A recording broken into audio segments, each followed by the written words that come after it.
All rise. Court of Appeal in and for the 5th District of the State of Florida is now in session. The Honorable Alan Lawson, Judge, presiding. All persons having business before the court draw near, give attention, and you will be heard. And God save the United States of America and the State of Florida and this honorable court. Please be seated. Good morning and welcome to an oral argument session at the 5th District Court of Appeal. I see according to this clock we're early. The clock in there said that it was already 9 o'clock. Are the parties here for Franklin NERO versus Main Street? Yes, sir. Okay. If you want to go ahead and take your positions. And as I said, welcome to the 5th District Court of Appeal. I'm Alan Lawson, as announced. To my right is Judge Jacqueline Griffin. You can come on up. And to my left, Judge Carlos Mendoza, who's sitting by designation of the Chief Justice of the Supreme Court. He normally sits as a circuit judge in the 7th Circuit, but is here as an associate judge with us today. Each side will have 20 minutes, and if you're the appellant, if you want to let me know how much time you want to try to save for rebuttal, I'll set this clock so that the light will turn yellow when you're into your rebuttal time. There's a light on the podium. When your time is exhausted, the light will turn red. So that's the system, and we're ready to proceed when you are with Franklin J. NERO Sr. versus MAYAN Main Street.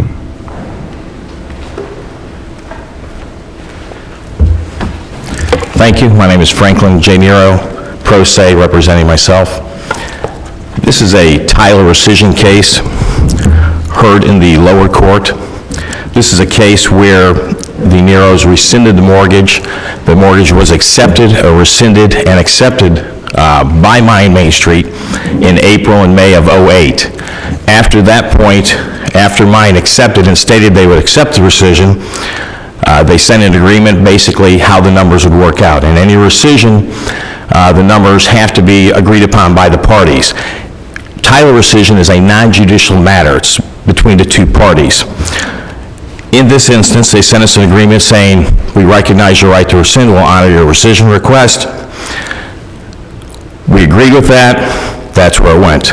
Approximately 2 months later, or a couple months later, they contacted the other banks, and together they decided to foreclose instead of honor the rescission agreement, which they stated they would.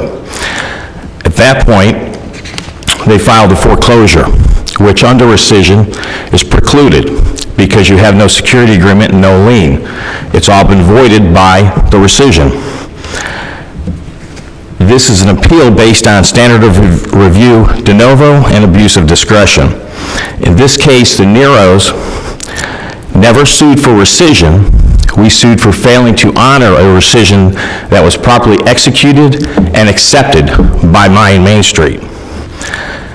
MAYAN never asked for or pled or requested relief under conditional rescission. The lower court granted them conditional rescission and relief, which wasn't part of either case. Relief in the complaint, obviously in the four corners of the complaint, has to be pled. In this case, it was never pled. The NEROs sued for failing to honor rescission that was accepted, and under testimony by Bradley Wise, they even stated under oath during the trial that they accepted the rescission, that they agreed with the rescission, and they would honor it. In that same statement, they said they contacted after that, after they agreed with everything, they contacted the other banks, and that's where they agreed to sue us for foreclosure instead of honoring the rescission. And in that, I believe it's page 593 of the transcript in the trial, they stated that the other banks stated to MAYAN that they would not put them back in the loan, which means MAYAN could not get their money back from the previous banks. So they would get together and sue the NEROs for foreclosure. That's very clear in his testimony. At that point, they did sue us for foreclosure, completely disregarding the law of rescission. Excuse me, I'm very nervous, never been here before. Right. Doing great. There were over a dozen reasons for rescission. A main one was a truth in lending disclosure, which is Exhibit 16. It's is off by $50,000. The amount financed was quoted as $1,036,000. On the truth in lending disclosure, it's $980,000. It's off by $50,000. Additionally, on any disclosure, I'm very, very versed in truth in lending. Excuse me.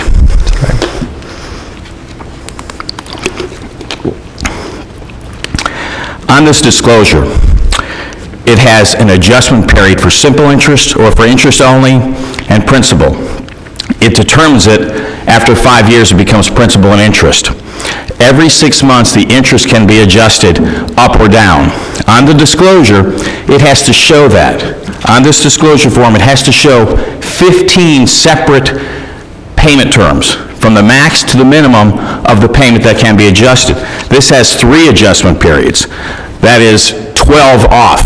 It should have 12, it should have 15 disclosures, not just 3. You waived your right to rescind, correct? I waived my right to rescind to be funded on the day of rescission. Right. But they never funded it to 5 or 6 days later, 7 days later. So we never got any consideration for that waiver. So in reality, the waiver would be voided. Additionally, That's an argument I'm hearing for the first time, I think. well, I stated it during the trial. Okay. It was stated during the trial. Additionally, under rescission, if one party has... And Mrs. Nero did not appeal, correct? Correct. Okay. Under rescission, if one party has the right to rescind, all parties have the right to rescind, whether one waived or one didn't waive. Again, we're not suing for rescission, so there should not have been any conditional rescission because we sued for failing to honor rescission, which they agreed to do. I've read the testimony that you cite for the proposition that Mr. Weiss said that Mayan had agreed to rescission, and it doesn't seem to say that to me. I don't see where the trial court was wrong in his finding that there was no rescission. They said they would honor Mr. Nero's rescission request and offered to rescind it. That is on page 593, or 594 and 595 of the trial transcript. Right, it says, "I know at some point we reached out to your attorney to get information or understand what your position was to offer rescission, to, allow you to rescind or whatever, the different scenarios we discussed with your attorney. And at some point, we attempted to put the loan back to UBS because we were certainly alarmed by your allegations, but then we reviewed everything, and they said there's no basis to rescind, that it doesn't qualify." I mean, that's the statement, correct. Okay, that doesn't say we rescinded, we agreed to rescind. Said they offered to rescind, or they were going to offer rescind, and they would... We tried to get information from your attorney regarding what your position was with respect to the offer to rescind, is what it says. In the documents, in the evidence, I believe it's stated as Gonzalez, this is the information that they received, which he agreed that they did receive.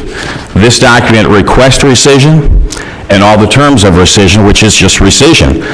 You pay us our payments back, we pay you the balance. But you never tendered any money, right?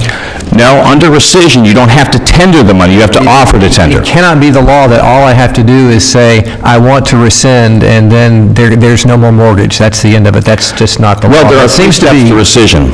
The first one, obviously, we send them a letter requesting rescission. At that point, the law is very clear, the lien and the mortgage become void. Step 2 is they pay us our money back. Step 3 is we pay them their money back. In the rescission, in this document here, Gonzalez, which are the exhibits, we go through why we're requesting rescission and what gives us the right to rescind. Additionally, Mrs. Nero's name was never on these documents. On the rescission agreement itself, it has to be clear and conspicuous. Her name is not on here at all. So that gave us the right to rescind. The disclosures gave us the right to rescind. I believe your question is really, did we rescind and did they accept it? And the trial judge found that you didn't. They didn't. Well, They also refused to allow the agreement. In rescission, again, it is a person-to-company transaction. It does not require the court. They sent us this agreement, which is a letter, which we tried to enter several times in the lower court. They said it was settlement negotiations.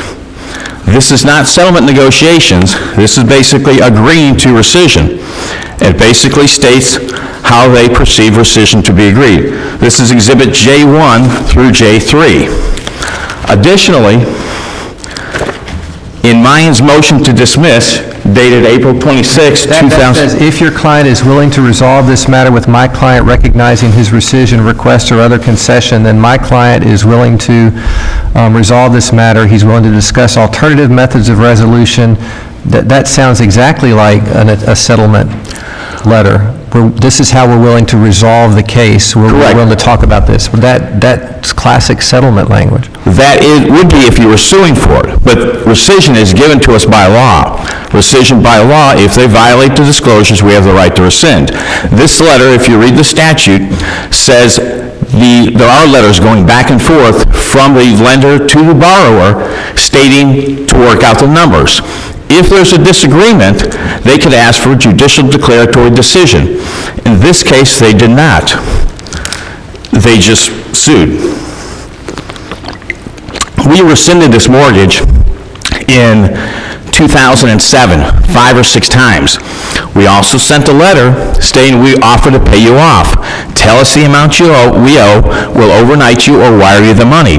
That is clearly an offer of tender. In the rescission agreement that's in here, we didn't make this, it was provided with the contract. It says you must offer tender. We did everything that this statement says to do. We actually offered tender, and that's actually not until step 3.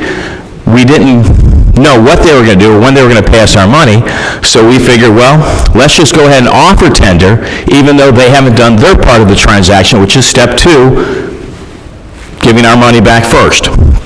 We offered tender 5 or 6 times. How much was the amount of the loan that you secured from them? The amount of the loan should have been $1,036,000. Okay, and how is it that they owed you money? Because under rescission, you get all your payments back, all your closing costs back, and all your interest back, which should have been roughly $150,000 or so.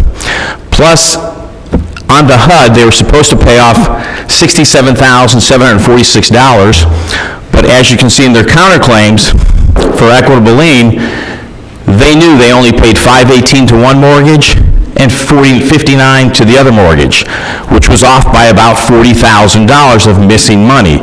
We explained that to them prior to any of this happening. Rescission is a unilateral right if they violated disclosures. The disclosures were clearly wrong. We clearly sued for failing to honor because they said they would honor it. And even if they didn't say it, we still sue for failing to honor rescission, which they were presented with. They agreed with it. They said they would accept it. The letter that your Paul Freeman letter, in a lot of cases it may be a settlement letter, but under Tyler, the letter is clearly crunching numbers back and forth on how it would be or how it wouldn't be. It says we recognize your right to rescind. Well, if they recognize the right to rescind, then obviously they agree we had the right to rescind. This in here, they go over how the monies go back and forth. They didn't offer anything above and beyond rescission. They actually shortened rescission because they attempted to charge us interest on what our first and second mortgage were previously, which under rescission you pay no interest.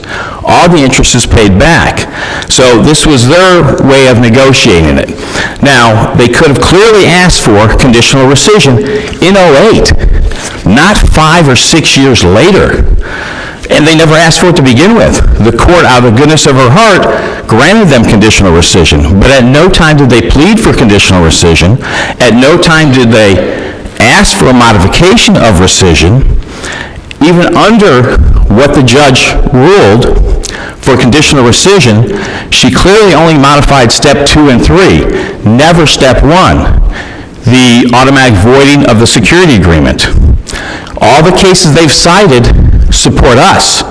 If they did not dispute it, and they clearly never disputed we had the right to rescission, they didn't only not dispute it, they agreed with it, stated they would honor it. These aren't the Bradley Wise stated under oath he was a CPA, Certified Public Accountant. Obviously, any accountant could see a $50,000 error in the amount financed. The amount financed is clearly off by $50,000. That's one disclosure. All the other disclosures are missing. So we had the right without a doubt. Did we do it? Yes, we did. Did we do it in a timely manner? Yes, we did. All we have done is exactly what the law allows us to do, exactly what this notice of right to cancel says we can do. It doesn't say you hand them a check, it says you offer to pay them off. We had a loan at 12%. We had another one set up at 7% because the house was valued higher, the loan to value was better, and we were out of bankruptcy. So we were going from 12% to 7%. We were going to lower our payment almost $4,000 a month and get all our closing costs back. That's what we're allowed to do. It's exactly what we did. Going back to the waiver is only good if you get consideration. Also, if you look at the waiver, they wouldn't fund the loan until I signed that. The waiver's notary stamp is September 5th. 5 days after we actually signed the mortgage. Because he emailed it to me, says, we're not going to fund it unless you sign this. I said, fine, I'll do it. I did not write the letter. As you can see, I know my name, Franklin J. Nero Sr. The letter was written by the banker. It says Franklin J. Nero Jr. He says, sign it how it's written. That's how I signed it. So the waiver is really a moot point, because it basically, all parties have to sign the waiver or the waiver's invalid. Any questions? Any questions? No? I'll reserve the rest for rebuttal.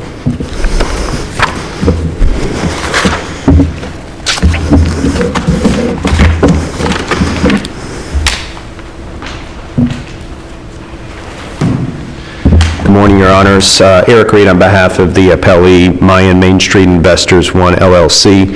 I will keep my argument brief and open up to the panel if you have any questions, and we will stand on our answer brief that we filed.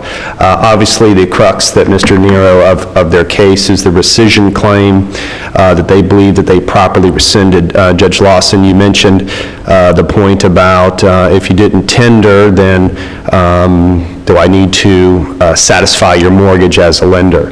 Mr. Nero has cited a case in Bellini, and the Bellini case stands for the proposition, along with the other cases, that you provide that 20-day notice, the borrower can, and if the lender then has that time to respond, and if they don't respond, then one could file suit. In that case, that did not happen here. The Neros did not file suit, and he testified, and he stated today that in 2007, he sent that notice.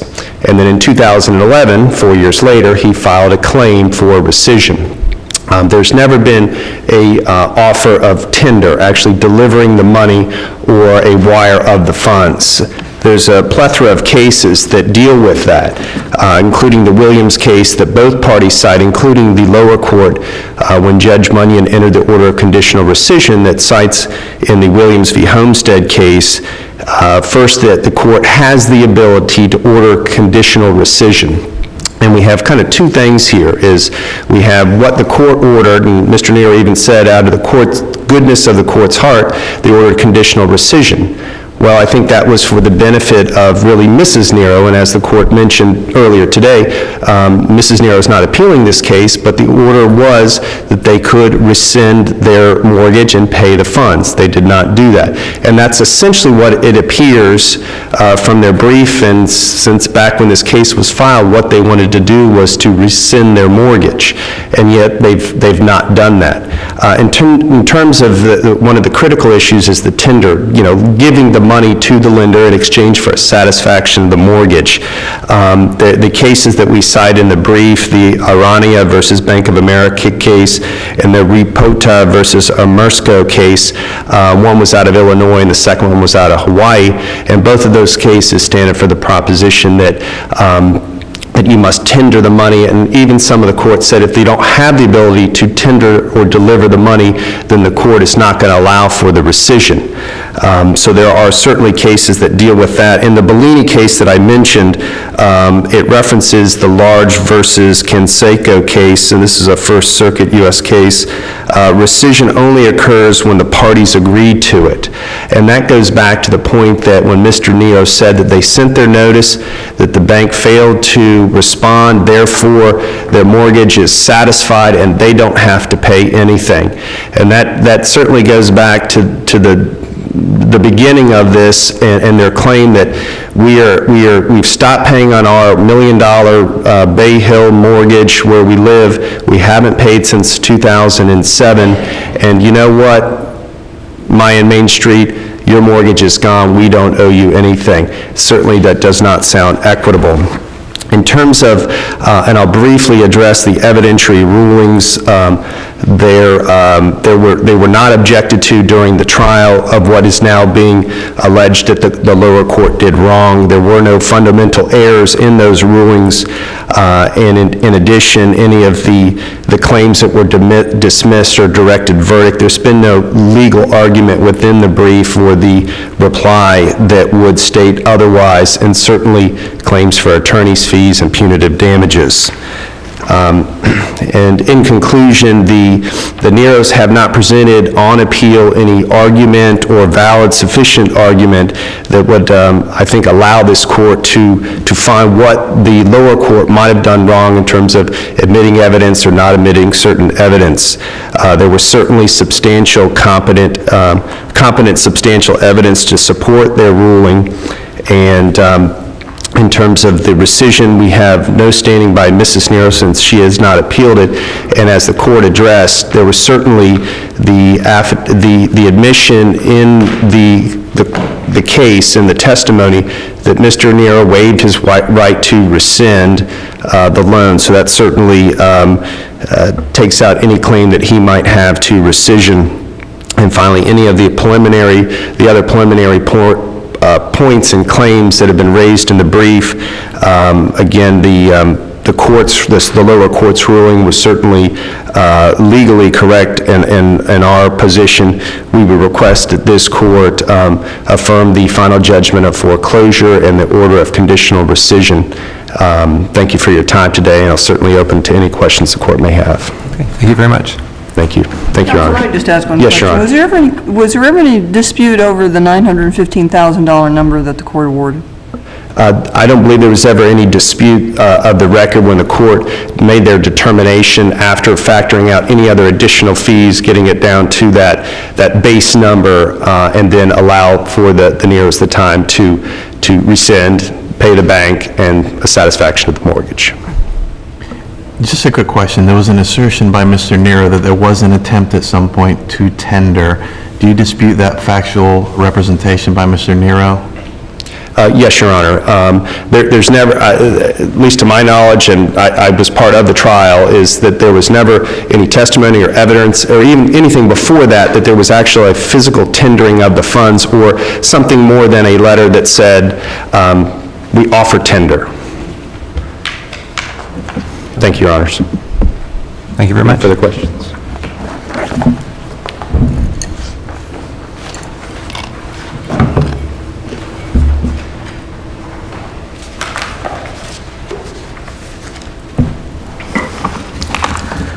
The letter where we offered tender clearly states we are attempting to finalize this rescission. We will pay off the amount owed. Please give us the amount. We will wire the money or overnight it. On the rescission agreement that you sign, the notice of right to cancel, when you do the mortgage, it says, if you rescind, you must make offer of tender. That's what we did. Now, we didn't go up and hand them a check for $1 million. No, that's not what the law says. The law says we must make an offer to tender. We did clearly make an offer of tender. It was in the evidence produced. It's in Exhibit 2. It says, we are attempting. On the very bottom of that offer, it also says, if you do not accept this offer of tender within 20 days, we will be allowed to keep the property without any mortgage on it or any liability under this matter, because we took that right off the document itself, the notice of right to cancel that was given to us at closing. Very clear, we're offering tender. Doesn't say we have to give them the money, it says we have to offer it. We had mortgages lined up to take care of it. Again, they never asked for it. We offered it. Tender obligation only comes up after they do their first two parts. One, canceling the loan, canceling the lien. Two, paying us our money back. That's step 2 of the loan, of the rescission. Step 1 is, excuse me.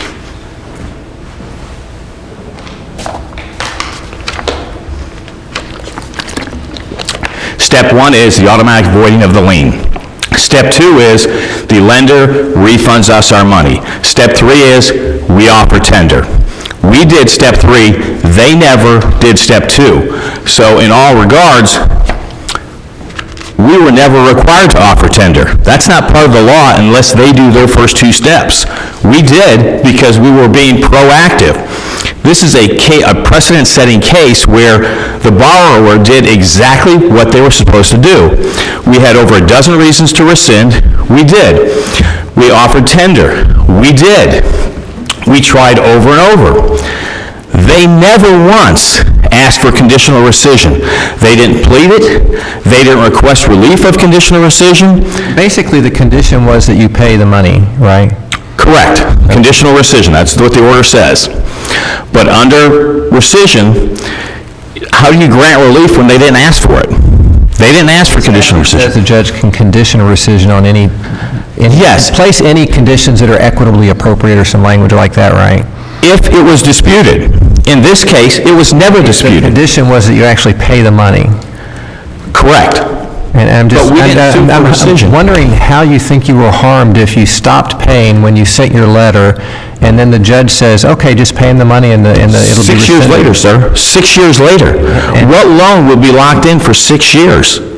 You know, this was 07 and 08, we had mortgages lined up. Real estate market has changed in 5 years.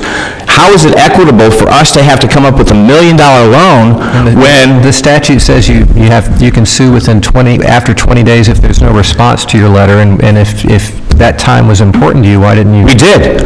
We served them in May of April of... In what court? No. In April of 08, we sent them the rescission documents. In October, he is very misleading. In October, we filed counterclaims. October of 08. That's 3 months, not 4 years like he's telling you. Our counterclaims started in October 30th of 2008. Less than 20 days after they sued us for foreclosure, within 3 months, we have the time to sue them from after we present them with rescission. We did it all within timely manner. We didn't wait 5 years or 3 years like he states. We did it exactly as the law says. You have to sue, including damages. She dismissed damages because it was out of statute of limitations. Damages start from the day 20 days after you serve them with rescission. We served them in April of 08. We sued them for damages in October of 08. That's well within the time frame for rescission damages. Everything we did is exactly what it says. In their motion to dismiss, paragraph 14, April 26th, they say NERO's alleged failure to honor rescission agreement. But MAYAN, in fact, offered to rescind the mortgage. Paragraph 14, he even states that MAYAN offered to allow us to rescind the mortgage in 08. His own words in their motion to dismiss. We brought this up in the court. She couldn't find it. They offered it. We said... That's your time. Okay. Thank you very much. Thank you.